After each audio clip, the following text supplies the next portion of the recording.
Boa tarde.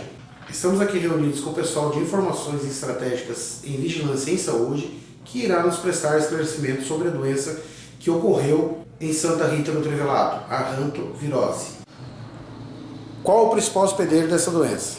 Bom, o principal hospedeiro da hantavirose o principal não, é o único que a gente tem, né? É o rato silvestre, é o rato do campo. No Mato Grosso nós temos 3 espécies, sendo uma a principal responsável pela dispersão do vírus no estado, que é o Calomes, é um pequeno roedor de tamanho mais ou menos o tamanho de um celular, pra você ter uma ideia, para a gente ter uma referência.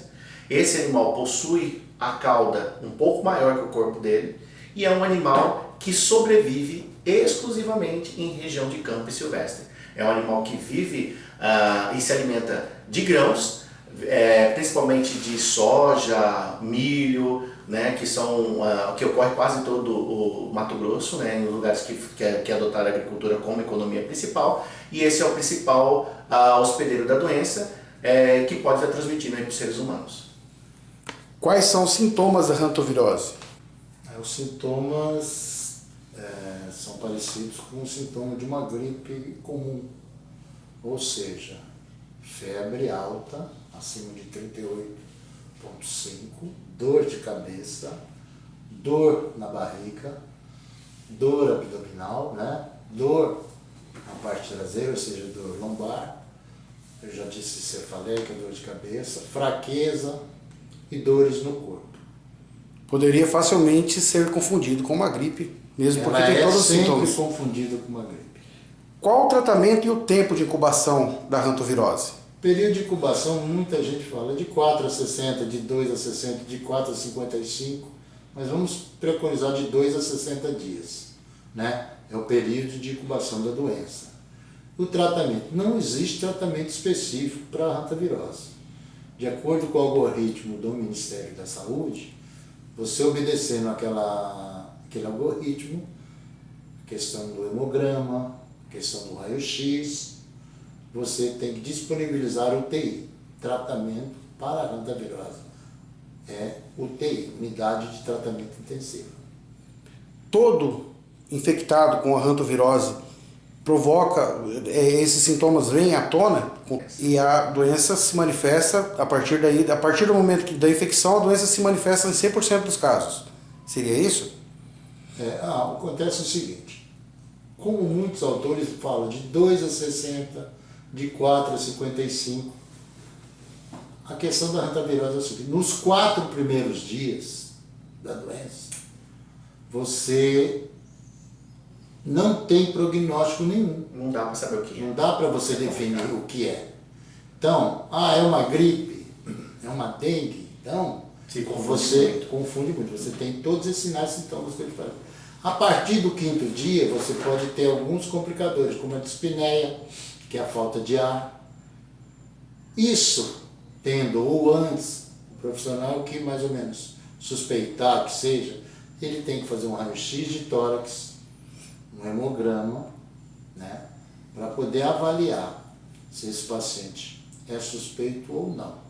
De acordo com essa dispneia, que às vezes é uma dispneia moderada, mas assim 90% dos casos que a gente teve em Mato Grosso, 90% dos casos, as pessoas já estavam em estado grave. Já foi avançado. Né? Então aí é muito difícil. Só através do diagnóstico. Você não tem como fazer o diagnóstico antes. O que o programa do Estado tem preconizado, que nós estamos realizando, é o seguinte: em todos os municípios em que obtiveram caso, pelo menos pela primeira vez, e ao redor nós temos aí Mutum, Lucas do Rio Verde, Campo Novo do Parecis e uma série de outros municípios que já apresentaram os casos da doença, o principal fator é o seguinte: dificilmente um médico ou uma pessoa que não viu essa doença anteriormente vai ter oportunidade para desconfiar dela. Né? Então há necessidade de se ver. Então o que o Estado de Mato Grosso tem feito, a Secretaria Estadual de Saúde e o CIEDS, a gente tem feito junto com a Vigilância Epidemiológica. Nós temos ido aos municípios, fazendo as orientações exatamente para despertar essa vigilância. Quanto mais pessoas souberem sobre a doença, mais a gente tem possibilidade de ter pessoas, salvar pessoas, que é o nosso objetivo. Outro item importante, respondendo aquela pergunta que você tinha feito aí, sobre se existe alguma pessoa que pode ter sido contato com o vírus e ela não desenvolver a doença, Existe sim, existe alguns casos, como em qualquer tipo de doença, existem pessoas que são imunes, mas a gente não joga com essa possibilidade, até porque é um risco muito grande para a vida das pessoas, né? Então a gente se preocupa com todos os casos para a gente poder resolver. Seu Sidão, qual a taxa de mortalidade dessa doença? Bem, nós temos que explicar o seguinte, nós temos uma série histórica de 1999 a 2014. 1999 foi quando surgiram os primeiros casos. Então, assim, nós temos em torno de mais ou menos 230 casos no estado desde 99 a 2014. Desses 230 casos, nós tivemos um número de óbitos em torno de 107, que dá aí em torno de 46,67%, e de cura 123 pessoas, dando em torno de 53,33%. Então você vê, quando a gente fala que de cada 2 morre um, a média é mais ou menos essa. Existe a possibilidade de se tornar uma epidemia? Não é questão que é epidemia. Ela tem o seu tempo de aparecer bastante. Só que algumas regiões do Brasil, ela aparece em agosto, setembro, outubro. Nós não. Mato Grosso é de janeiro a janeiro. Mesmo na época de chuva, aparecem os casos, como apareceu de Lucas, não é? Uma época difícil, vai ser na época da seca, agosto, setembro, outubro, quando se começa a fazer a colheita, né? O tempo fica seco, fica aquela poeira, e isso é um perigo danado. Aí acontece os maiores números de casos. Assim, quando tem maior número de infestação, maior o número de casos que aparece. Entendeu? Como essa doença é transmitida? Agora essa é boa. Bom, a transmissão da hantavirose, ela é feita através da inalação de fezes, a poeira contaminada por fezes, saliva ou urina do roedor. Onde que tem essa poeira? Então, aí, o pessoal que trabalha em campo, geralmente tem armazena seus grãos aí. A hora que você vai limpar ou você vai transportar esses bags ou vai estar fazendo a alimentação do animal, todo aquele pó que solta dos grãos pode estar contaminado pelas fezes, pela urina dos roedores silvestres. Isso acaba sendo a forma com que o vírus chega até o corpo da gente. Quando você respira aquele particulado, que é um particulado pequeno, né, uma partícula muito pequena, menor que o fio de cabelo, e agregado a essa poeira, chega a nível de alvéolos, e nesse alvéolos o vírus ele consegue entrar na célula pleural, e aí ele começa a reprodução, e aí começa a trazer os primeiros sintomas da doença, que são os sintomas que o Sidão apresentou anteriormente. Tendo esses sintomas, pode estar evoluindo para a fase mais perigosa da doença, que é a síndrome cardiopulmonar, e onde a gente tem a possibilidade aí do infiltrado intersticial, ou seja, vai encharcando, em outras palavras, encharcando o pulmão do paciente, e ele acaba se levando a óbito aí por um encharcamento ou um derrame pleural aí lotado no pulmão. Anteriormente a esta fatalidade ocorrida alguns dias em Trivelato, que infelizmente levou um de nossos munícipes a óbito, qual seria a possibilidade de se diagnosticar uma doença como a hantavirose em nosso município? Vai acontecer. Primeiro, assim, difícil? É muito difícil. Primeiro que não dá para você diagnosticar. Primeiro você tem que ter uma suspeita. Como a gente falou anteriormente dos sinais e sintomas, você confunde com dengue, confunde com leptospirose, com gripe, uma série de outras doenças que fazem parte de um grupo. São as síndromes febris ictus hemorrágicas. Mas assim, isso serve de orientação para todos, não é? Que você costuma trabalhar numa cidade, que você faz o protocolo dia a dia, isso, aquilo, pá, é febre, é dengue, não sei o que, papapá. Quando você encontra com um caso desse, que te repercute, você volta atrás e fala, puxa vida, no que é que eu falhei, no que é que eu errei, não é? Então aqui, ninguém está colocando a culpa nem A nem B, como a gente falou na palestra. Mas é muito difícil de suspeitar. Depois que você fala, depois que acontece o caso, as pessoas dizem, nossa, eu poderia ter feito isso, eu poderia ter... Mas é muito difícil.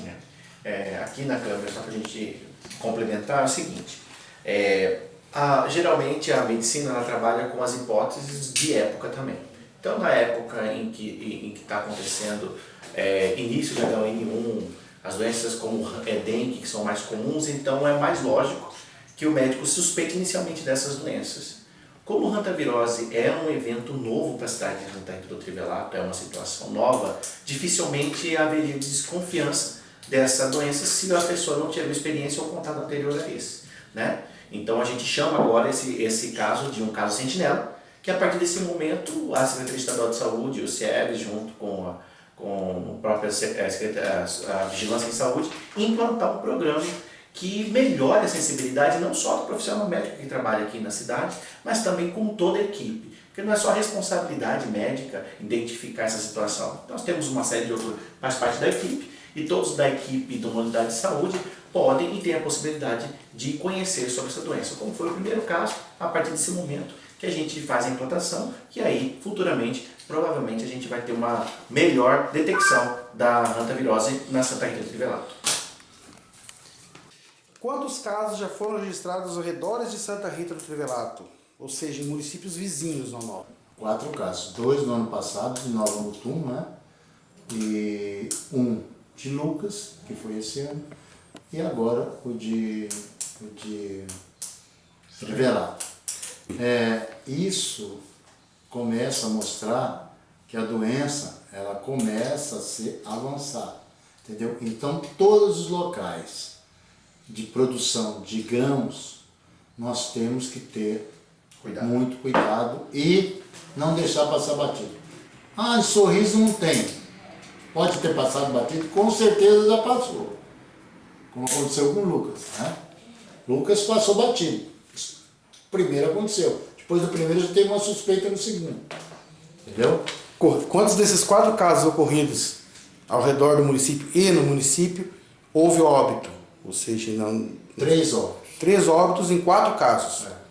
Certo. É bem alta a letalidade da doença. Em Mato Grosso, qual o número de casos? Vocês têm uma ideia? Em torno de mais ou menos 230 casos. Uma série histórica de mais de 10 anos. Agora, suspeito em 2014, suspeitos, que não são casos confirmados, nós tivemos 18 suspeitos. Para finalizar, quais são as formas de se prevenir contra essa doença? Primeira coisa, importantíssimo, a partir de agora, o trabalho, e qualquer trabalho desenvolvido no campo, em ambiente fechado, ambiente rural, há necessidade de utilizar uma máscara, que é a máscara P3. Não é qualquer uma.